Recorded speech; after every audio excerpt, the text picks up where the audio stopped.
Bismillahirrahmanirrahim. Assalamualaikum warahmatullahi wabarakatuh. Selamat pagi anak-anak semua. Semangat terus ya dalam belajar. Hari ini kita lanjutkan materi pembahasan kita pada pertemuan materi di bab 3 tentang klasifikasi materi. Pada hari ini kita akan membahas tentang larutan asam, basa, dan garam. Larutan asam, basa, dan garam. Oke, sebelum itu kalian juga bisa membaca materi ini pada buku paket di halaman 105 ya, 105. Oke, kita lanjutkan. Larutan asam, basa, dan garam.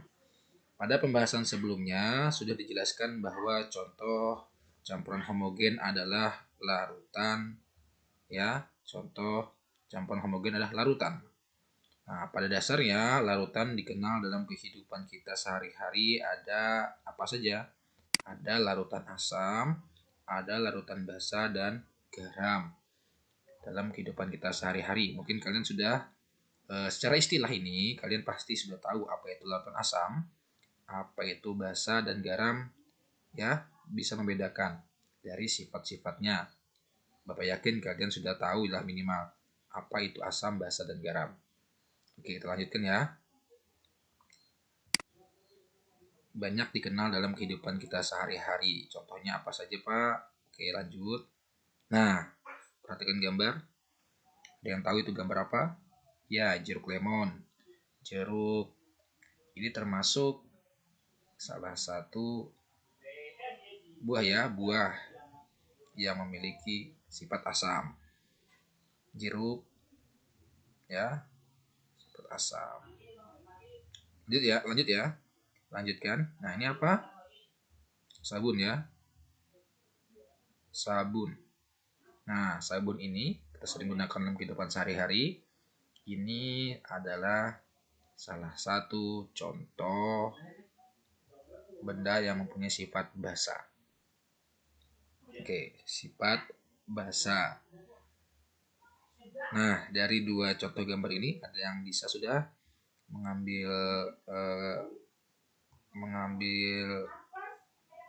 kesimpulan? Ada yang bisa? Apa itu asam dan basa?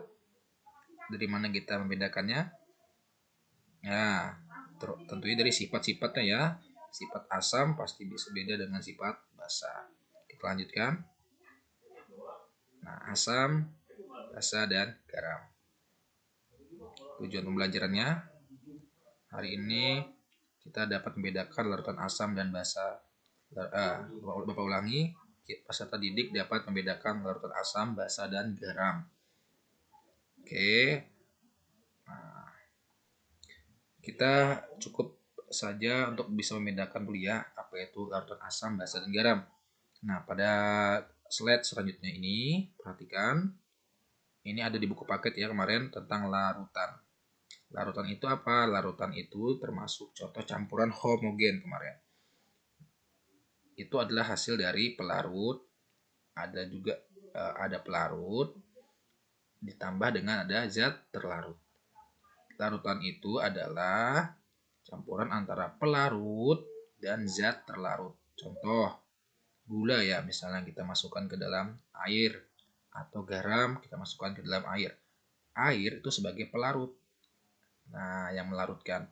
Kalau zat terlarutnya ini, ada gula ya, garam ya.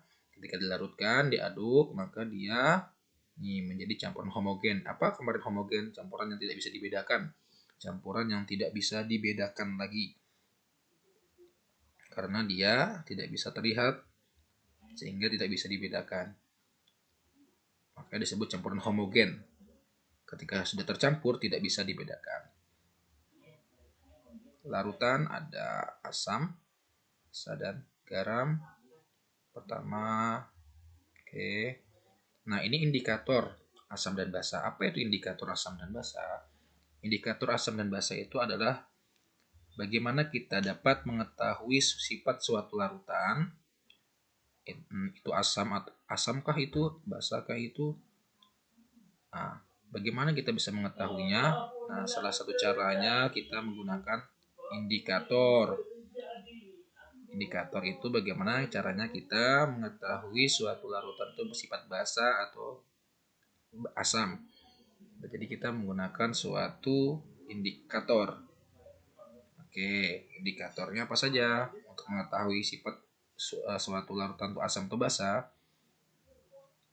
Nah, suatu senyawa dapat jadi indikator asam dan basa itulah suatu senyawa yang dapat menunjukkan perubahan warna apabila bereaksi dengan asam atau basa.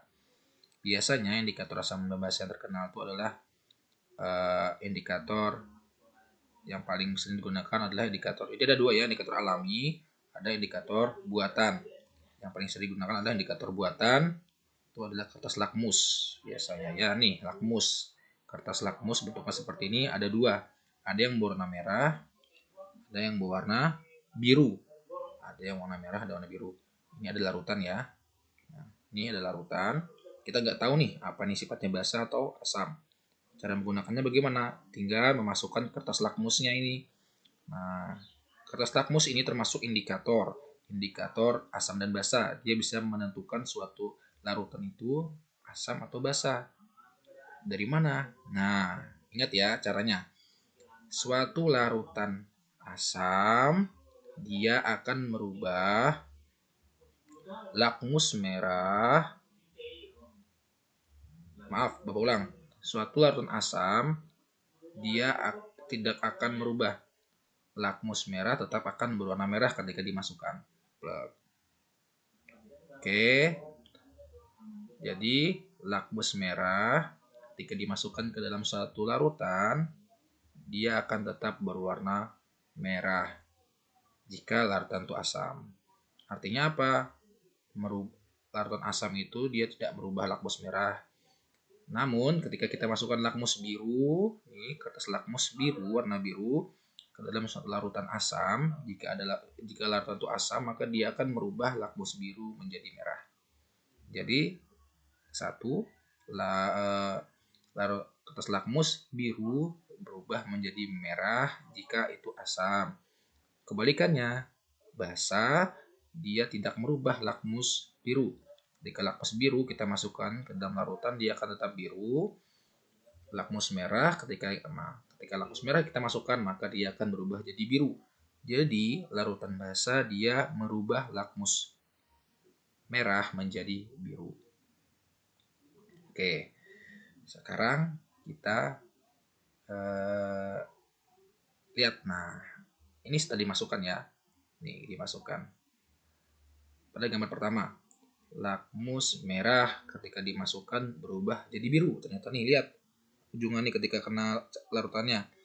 Lakmus biru dimasukkan ke dalam sini tetap biru. Nah, berarti kira-kira larutannya asam atau basa? Kira-kira ayo. Dia berarti biru tetap biru ketika merah menjadi biru.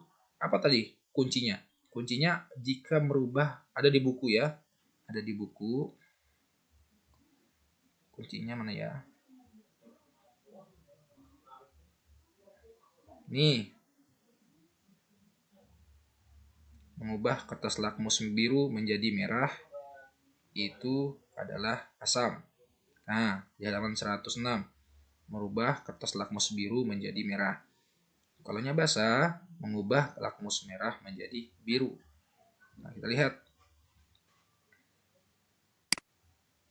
Lakmus biru tetap biru, merah menjadi biru. Berarti larutan basa ya. Ini larutan basa yang pertama. Yang kedua, yang di bawahnya, merah tetap merah, biru menjadi merah. Berarti dia mengubah lakmus biru menjadi merah. Lakmus biru menjadi merah. Nih, ketika dimasukkan merah, tetap merah. Hasilnya, ketika dicoba dimasukkan lakmus biru ke dalam larutan, berubah jadi merah. Berarti mengubah lakmus biru menjadi merah itu larutan asam.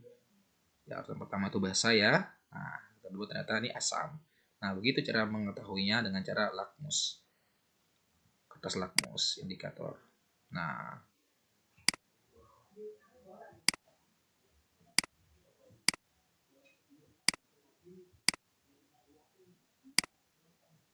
oke, sekarang Nah, setelah dari beberapa percobaan tadi, dari gambaran tadi menggunakan indikator, kita bisa menarik kesimpulan ya, sifat-sifat asam itu apa saja.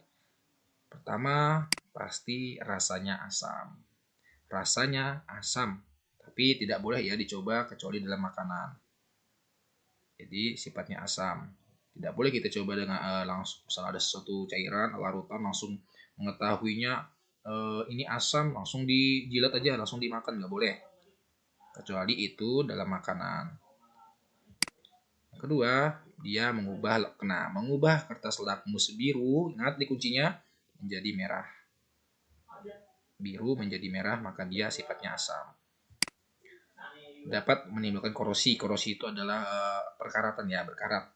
Jadi satu benda jika terkena larutan asam, dia bisa berkarat, bertagar kata orang Banjar.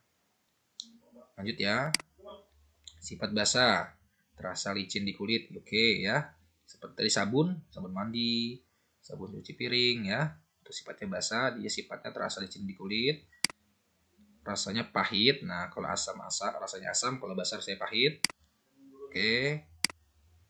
Dan mengubah lakmus merah menjadi biru. Ini kuncinya. Lakmus merah menjadi biru itu basah. Pak ulang, mengubah kertas lakmus merah menjadi biru itu basah. Dicatat, ini penting. Nah, sekarang terakhir garam. Apa sih garam itu? Larutan garam. Nah, larutan garam itu merupakan suatu reaksi ya, terbentuk dari reaksi ketika asam dan basa. Ini rumusnya, asam dan basa direaksikan, maka dia akan membentuk garam dan air. Oke, dalam ilmu kimia disebut juga reaksi netralisasi. Namanya netral ya.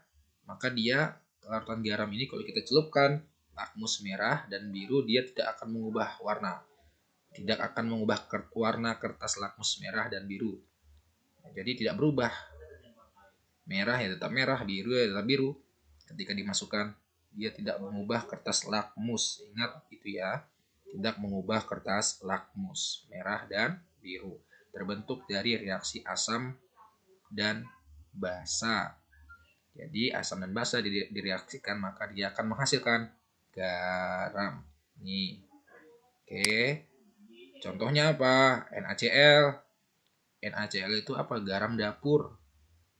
Garam dapur.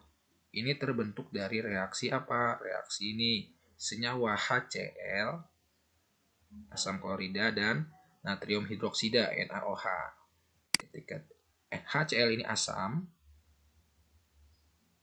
oke, NaOH ini basa. Contoh larut senyawa basa. Jadi asam klorida direaksikan dengan natrium hidroksida atau NaOH.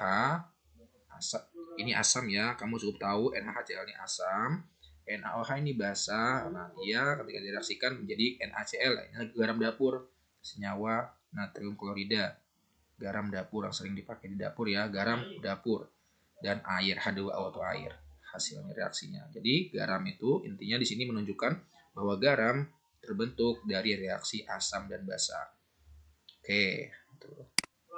Nah, kesimpulan hari ini, larutan asam memiliki rasa asam dan dapat mengubah lakmus biru menjadi merah. Dicatat. Ini ya. Lanjut, larutan basa rasanya pahit, dapat mengubah lakmus merah menjadi biru. Catat juga ini perbedaannya. Nanti banyak soal-soal seperti ini. Nah, larutan garam tidak dapat mengubah kertas lakmus. Garam terbentuk dari reaksi asam dan basa atau reaksi netralisasi. Nah, ini kesimpulan tolong dicatat, terutama tentang indikator lakmus ini. Kertas lakmus. Kalau asam itu dia mengubah apa menjadi warna apa menjadi apa. Kalau basa dia mengubah kertas lakmus warna apa menjadi apa. Itu wajib kamu ingat, kamu pahami dan dicatat. Jika ada pertanyaan, silahkan chat pribadi ke Bapak. Oke. Nah, mungkin cukup sekian penjelasan pada hari ini. Secara singkat saja itu cukup untuk kalian pahami. Jika ada pertanyaan, silahkan chat ke Bapak pribadi. Bapak akhiri, Assalamualaikum warahmatullahi wabarakatuh. Terima kasih.